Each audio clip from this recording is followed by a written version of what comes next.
আমি আশা করি আজকে যারা সরকারে যারা রয়েছেন তারা তো আছেন, যারা বিরোধী দলে দায়িত্ব পালন করছেন তারা দায়িত্বশীল ভূমিকা পালন করবেন, সমালোচনা করবেন, নিশ্চয়ই সরকারের সমালোচনা করতে পারেন, কনস্ট্রাকটিভ সমালোচনা করতে পারেন, ভুল ধরিয়ে দিতে পারেন, কিন্তু যদি কোনো বৃহত্তর মানে চক্রান্তের নীল নকশার অংশ হন তাহলে সেটি হবে দেশের জন্য, রাষ্ট্রের জন্য বিপজ্জনক। বরং যে গণতন্ত্রের ধারা দীর্ঘ সংগ্রাম এবং ফ্যাসিবাদের বিরুদ্ধে লড়াইয়ের মধ্যে দিয়ে অনেক আত্মহতি এবং রক্তপাতের মধ্যে দিয়ে যেটি গড়ে উঠেছে সেটিকে আমাদের চলতে দিতে হবে, যেটাভাবে সবলভাবে চলতে পারে, তেজোদ্দীপ্তভাবে চলতে পারে, এবং আমরা যাতে সমস্ত গণতান্ত্রিক প্রতিষ্ঠানগুলোকে আমরা দৃঢ় এবং শক্তিশালী করতে পারি, যেখানে আর কোনো প্রশ্ন উঠতে পারে না। এদেশে প্রতিটি নির্বাচন হবে অবাধ সুষ্ঠু নির্বাচন, সেই ক্ষেত্রে নির্বাচন কমিশন একটি শক্তিশালী গণতান্ত্রিক প্রতিষ্ঠান। আমাদের আইনের শাসন, আমাদের প্রশাসন, পুলিশ সবগুলোকে নিরপেক্ষ এবং শক্তিশালী করার যে দৃঢ় অঙ্গীকার মাননীয় প্রধানমন্ত্রী করেছেন, যে পদক্ষেপগুলি নিচ্ছেন, সেই পদক্ষেপগুলি প্রতিষ্ঠানকে শক্তিশালী করার। তো সুতরাং এই কাঠামোর মধ্যে থেকেই আমাদের সবাইকে কাজ করতে হবে, যাতে কেউ যাতে ভিকটিম না হতে পারে। এটাই তো একটি গণতান্ত্রিক সরকারের মূল দায়িত্ব, মূল কাজ। সেই কাজকে যেটি করে যাচ্ছেন অঙ্গীকার অনুযায়ী বিএনপির সরকার, তারেক রহমানের সরকার, সেটিকে রেখে, তার সাথে সামঞ্জস্য রেখে আপনারা যত ধরনের যদি সমালোচনা থাকে সেটা করবেন, কিন্তু যে চক্রান্তের আলামত আমরা নানা দিক থেকে শুনতে পাচ্ছি সেটি যেন না হয়। নানাভাবেই, শুধু কোনো আমি বিশেষ রাজনৈতিক দল বলে বলছি না, আরও নানাভাবে পরাজিত শক্তি বিভিন্নভাবে তারা তাদের ক্রিয়াকর্ম করে যাচ্ছেন চক্রান্তমূলকভাবে, নানা হুঙ্কার দিচ্ছেন, নানা কথাবার্তা বলছেন। তো সেগুলো সম্পর্কে জনগণ সচেতন এবং গণতান্ত্রিক শক্তি সচেতন। যাই হোক, আগামীকাল 30শে মে এদেশের ক্ষণজন্মা একজন পুরুষ, একজন বীর মুক্তিযোদ্ধা, দেশের এক গর্বিত সন্তান শহীদ রাষ্ট্রপতি জিয়াউর রহমান, যিনি এদেশের স্বাধীনতার ঘোষণা দিয়েছিলেন একটি হতাশাজনক মুহূর্তে, একটি জনগণের কাছে যখন জনগণ বিভ্রান্ত, এই বিভ্রান্তিমূলক পরিবেশের মধ্যে যিনি স্বাধীনতার ঘোষণা দিয়ে জনগণকে মুক্তিযুদ্ধে অবতীর্ণ করিয়েছিলেন, সেই রাষ্ট্রনায়ক শহীদ রাষ্ট্রপতি জিয়াউর রহমানের ৪৫তম শাহাদাত বার্ষিকী। এই উপলক্ষে আমরা কর্মসূচি, ৮ দিনের কর্মসূচি ইতিমধ্যেই ঘোষণা করেছি। আজও আপনাদের সামনে আমরা বলবো যে আগামীকাল 30শে মে,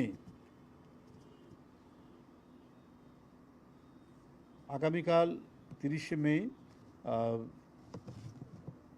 গণপ্রজাতন্ত্রী বাংলাদেশ সরকারের প্রধানমন্ত্রী এবং বিএনপির চেয়ারম্যান জনাব তারেক রহমানের নেতৃত্বে সকাল 11টার সময় শহীদ রাষ্ট্রপতি জিয়াউর রহমানের মাজারে পুষ্পস্তবক অর্পণ এবং ফাতিহা পাঠ করা হবে। ফাতিহা পাঠ এবং পুষ্পার্ঘ্য অর্পণ করা হবে শহীদ রাষ্ট্রপতি জিয়াউর রহমানের মাজারে। এই উপলক্ষে ইতিমধ্যেই পোস্টার প্রকাশ করা হয়েছে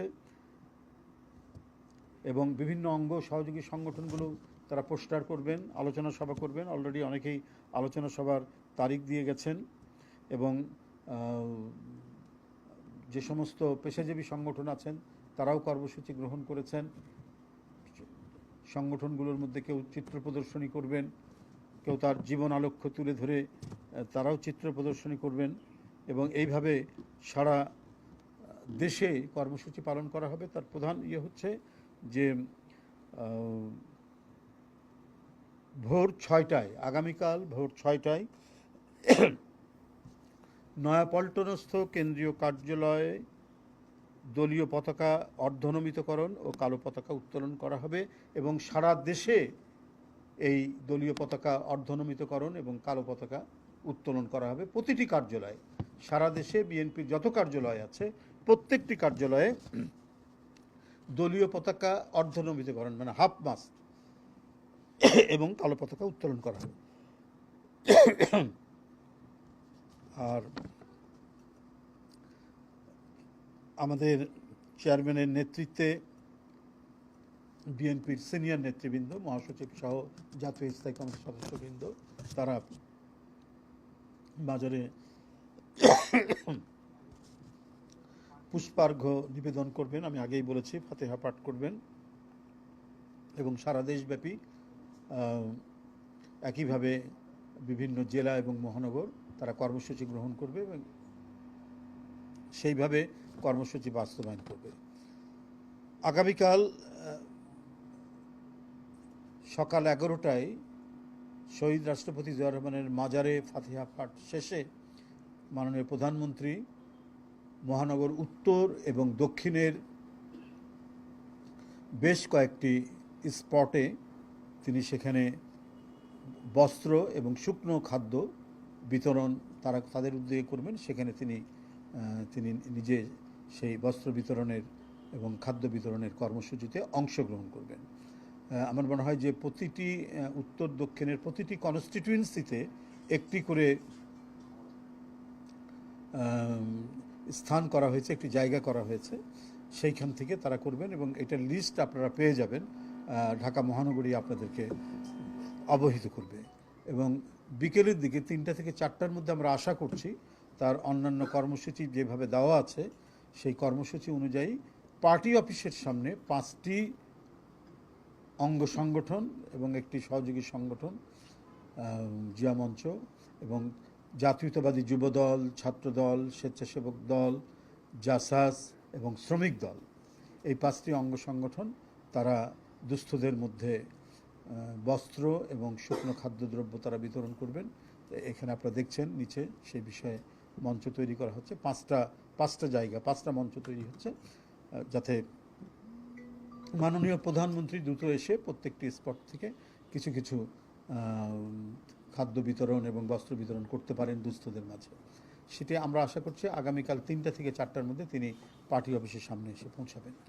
এছাড়াও বিভিন্ন সহযোগী সংগঠন তারা নিজের উদ্যোগে এই কর্মসূচি পালন করছেন এবং তারা নিজের উদ্যোগে মিলাদ মাহফিল এবং বস্ত্র বিতরণ এবং অন্যান্য কর্মসূচি তারা গ্রহণ করেছেন। এই হলো মোটামুটি, আবারও আপনাদের কাছে জানিয়ে দিলাম, যদি ইতিমধ্যে জানিয়েছি, আবারও কর্মসূচিটি আপনাদের কাছে জানালাম। আপনারা আশা করি প্রত্যেকেই এটি ধারণ করেছেন, লিপিবদ্ধ করেছেন এবং আপনাদের গুরুত্বপূর্ণ মিডিয়ায়, গণমাধ্যমে আপনারা সেটি প্রচার করবেন। আপনাদেরকে আবারও পবিত্র ঈদুল আজহার শুভেচ্ছা জানাচ্ছি। ঈদ মোবারক। আর প্রশ্ন না, এটা থাক। এটা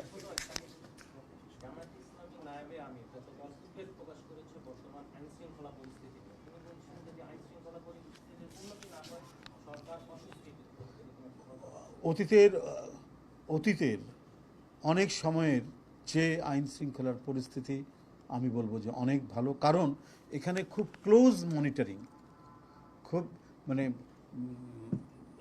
সকাল সন্ধ্যা দৃষ্টি নিবদ্ধ রয়েছে বলেই করতে পারে, মানে এই আইন শৃঙ্খলার পরিস্থিতি একটা মোটামুটি একটি পর্যায়ে। হ্যাঁ, আমি তো বলেছি যে একটি রাষ্ট্র সমাজে তো সবাই ফেরেস্তা হয়ে যাবে না। একজন রাষ্ট্রনায়ক, মার্কিন যুক্তরাষ্ট্রের একটা রাষ্ট্রনায়ক উদ্ধৃতি দিয়ে বলেছে, কিন্তু আপনি দেখুন এর আগে কি ভয়াবহ যানজট হয়েছে, কি ভয়াবহ আপনার কি বলে যে আইন শৃঙ্খলা পরিস্থিতির অবনতি হয়েছে, কিভাবে এই গরুর হাটগুলোতে চাঁদাবাজি এবং নানা ধরনের সন্ত্রাসীমূলক কর্মকাণ্ড হয়েছে, কিন্তু এবারে শক্ত হাতে সেগুলোকে দমন করা হয়েছে। শক্ত হাতে কোনো চাঁদাবাজি সেখানে হতে দেওয়া হয়নি এবং সরকারের অত্যন্ত দৃঢ় হস্তক্ষেপ ছিল বলেই আপনার যানজট প্রলম্বিত হতে পারেনি, যানজট তেমন টেকসই করতে পারেনি। অল্প কিছু সময় হওয়ার পরই সেটা আপনার যানজট নিরসন হয়ে গেছে। ফলে এবারে কেউ, আপনি শোনেননি কোনো খবরের কাগজ বা গণমাধ্যমে শুনিনি যে ঈদের দিন সকালে গিয়ে বাস গিয়ে পৌঁছেছে।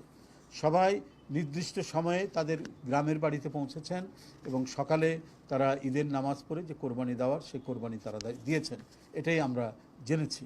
তো সুতরাং একেবারে শতকরা 100% মানে আইন শৃঙ্খলা পরিস্থিতি হবে, মানে একেবারে কি বলবো যে এটা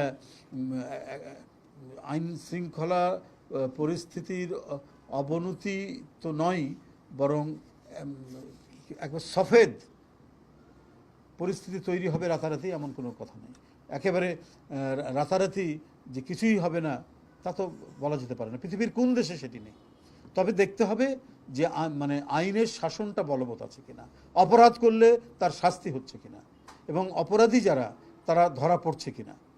হয়তো অনেকেই সহজে ধরা পড়ে না, কিন্তু তার বিরুদ্ধে সরকারি যন্ত্র, আইন শৃঙ্খলা বাহিনী যারা আছে তারা সদা তৎপর রয়েছে কিনা। আপনারা খেয়াল করবেন, কালকে কোরবানির বর্জ্য পরিষ্কারের 2টি সিটি কর্পোরেশন যে দারুণভাবে কাজ করেছে, এবং বিকেলের মধ্যে, বিকেল কি আমি দেখেছি 1টা 2টার মধ্যে সিটি কর্পোরেশনের ট্রাকগুলো বিভিন্ন পাড়ায় মহল্লায় ঢুকে মেইন রোডের ধার দিয়ে যেখানে কোরবানি হয়েছে সেই বর্জ্যগুলো তারা তুলে নিয়ে গিয়ে সেখান থেকে অপসারণ করেছে। এই যে মানে সদা তৎপর একটি প্রতিষ্ঠান উত্তর এবং দক্ষিণ যেভাবে কাজ করেছে, এটা তো দৃষ্টান্তহীন। আগে তো আমরা এই ধরনের দেখিনি। তার মানে যে সরকার সব কিছুই মানে খুব দৃঢ়ভাবে জিনিসগুলোকে পর্যবেক্ষণ করছেন এবং সেগুলোকে যেখানে সমস্যা হচ্ছে সেই সমস্যা নিরসনে দ্রুত গতিতে সেখানে পদক্ষেপ গ্রহণ করছেন। ধন্যবাদ।